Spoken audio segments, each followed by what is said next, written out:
This is ChestertonRadio.com.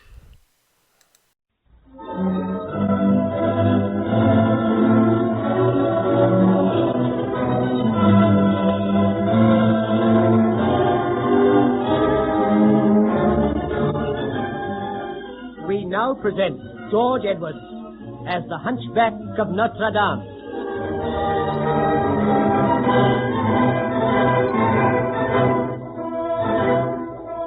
The story of the Hunchback of Notre-Dame is perhaps the most colorful and thrilling tale that ever came from the pen of the master novelist, Victor Hugo. The scene is laid in Paris in the 15th century, a Paris that was but a shadow of the great city which we know today.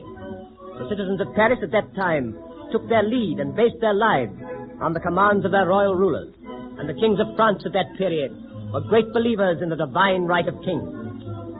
Now let us pay a visit to Paris on the 6th of January in the year 1482. It is a public holiday, and by royal command, the Feast of Fools is to be celebrated. This feast was a semi-religious ceremony and has fallen into disuse during recent years, but it was an occasion for much joy and merrymaking for the people of Paris in 1482. On the day in question, a vast crowd had gathered outside the cathedral of Notre-Dame. Great was the noise and the clamor produced by the cries of some people, the laughter of others, and the trampling of thousands of feet. Doors, windows, loopholes, and the roofs of houses swarmed with thousands of citizens gazing at the cathedral and at the crowd. A platform had been erected in the front of the cathedral steps, and on that platform we find Pierre Grenoir, a young poet, addressing the assembled crowd. Citizens of Paris, today we celebrate the Feast of Fools, and His Eminence the Cardinal of Bourbon has honored me by asking me to write a play to celebrate this feast. The actors are ready to step upon the platform to play their parts, but we cannot start just at present because His Eminence the Cardinal has been detained. But as soon as he arrives, the play will commence. A fig for the Cardinal, a fig for the Cardinal. Well, the people of Paris kept waiting. Let us see this play, Master Poet. Cease! The play will not start until the Cardinal arrives. Who are you to give orders? We are the people, and we say the play shall start now. I am Pierre Grenoir, a writer of rhymes, and I desire His Eminence the Cardinal to witness my play. We shall not start yet. Who are you who speak so boldly? I am Johann de Moulin, the brother of Tom Frollo, Archdeacon of the Cathedral. We care not for this poet. Let us make our own play, my friends. I will mount the platform and address you. Today is the Feast of Fools. Today is the day the people make merry, and it is our privilege to elect a king of fools. I notice that you agree with me, my friend. I nominate the candidate to be the king of fools. He must be the ugliest, the most revolting-looking man in all Paris.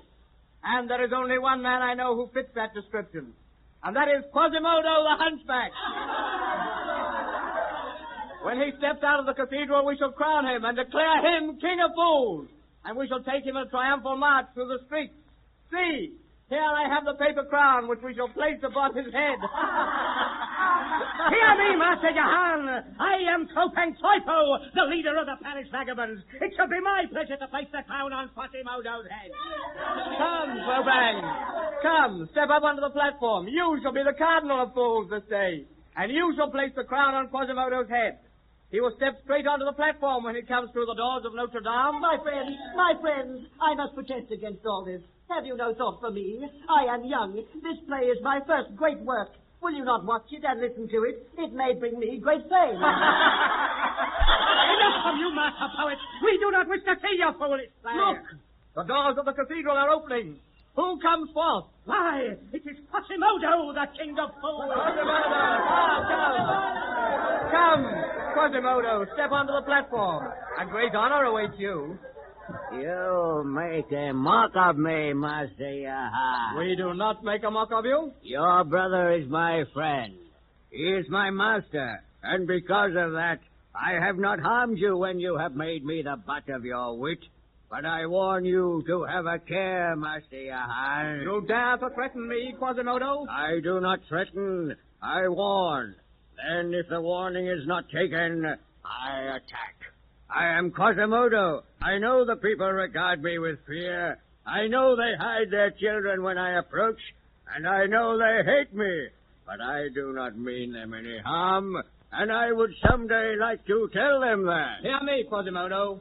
Today we have high honor for you. High honor for me? See, it is Clopin, the king of the vagabonds, ready to place a crown on your head. You are to be the king of fools.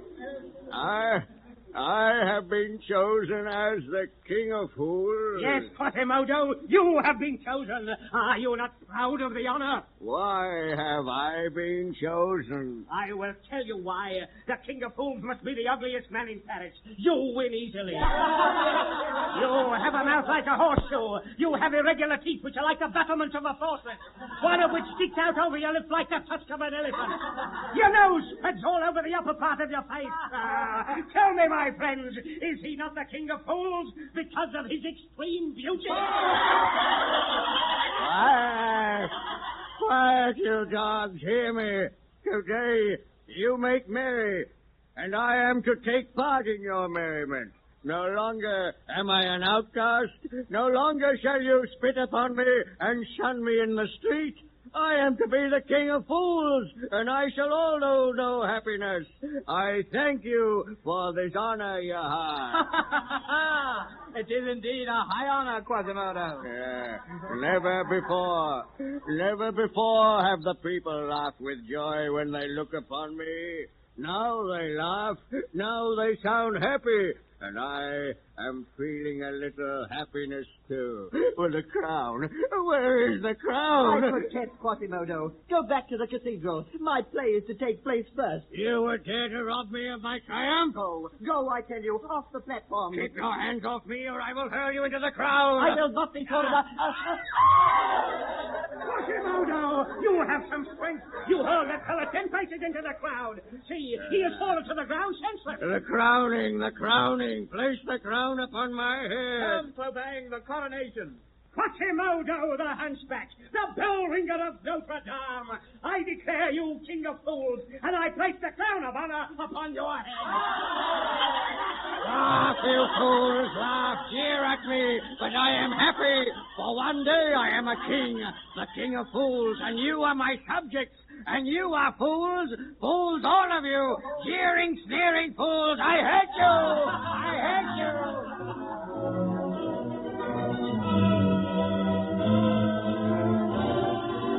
So Quasimodo was elected the King of Fools. Then he was carried through the streets on a specially prepared litter. Everywhere could be heard the name Quasimodo. The people cheered and jeered alternately as the monstrous hunchback was carried along. At last the procession ended, and Jehan de Moulin and Clopin Truffaut stood beside the hunchback as his litter was lowered to the ground.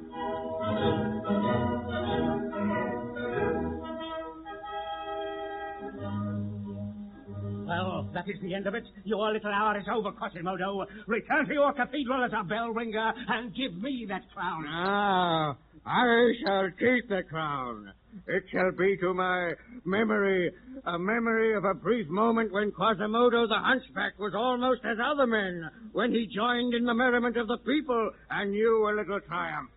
Seek not to take this crown from me, Clopin Truffaut. You ugly hunchback fool. I want that crown. We are having another little ceremony at the Inn of the Vagabonds tonight. Give it to me. You will not have this crown, I say. You will not take my crown from me. Back, Clopin Truffaut. Approach me at your peril. Quasimodo the hunchback is no longer a carefree merrymaker. He is an object of scorn and fear, and I warn you to fear me. Seek not to lay hands on me, or to take that which is mine. What? You would defy me? You foolish fellow. You wish to keep the crown as a memento of your little hour of triumph. Now I have it. Get back to the cathedral. Give me the crown. Oh, give him the crown, Clopin. Why do you want a piece of pasteboard? Come, let us join in the revelry. The crowd are waiting for us. I will come. You do not need your crown, Quasimodo. So I do not need my crown, eh? Give me my crown! Give me my crown! Stay, Clopin, I have you now! Oh, hunchback fool, let me go! Do you take this thing seriously? Do you really think you're a king? Why, you poor fool, the people wanted to laugh at your hunchback and your ugliness. Ah, you said they wanted to laugh at my hunchback. Very well. They shall see how far I can bend your back, Clopin. You're killing me. Let me go. Let him go, Quasimodo. No pang shall die. Oh, my back. Oh, it'll snap in a moment. Quasimodo, let that man go. Do you hear me? My master, I go to my knees before you.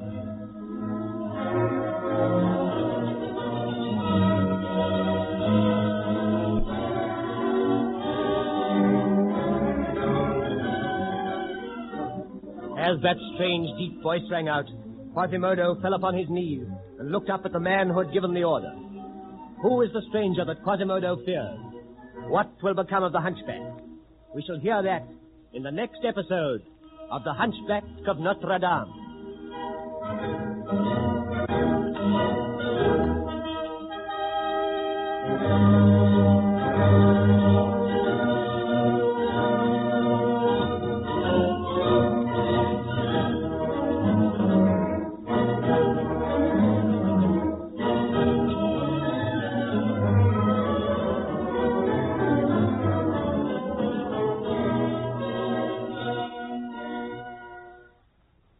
This is Chesterton Radio, your home for podcasts of works by G.K. Chesterton, plus drama, comedy, mystery, science fiction, big bands, and much more. The soundtrack to your Chesterton day at chestertonradio.com. This is Chesterton Radio, your home for podcasts of works by G.K. Chesterton, plus drama, comedy, mystery, science fiction, big bands, and much more. The soundtrack to your Chesterton day at chestertonradio.com.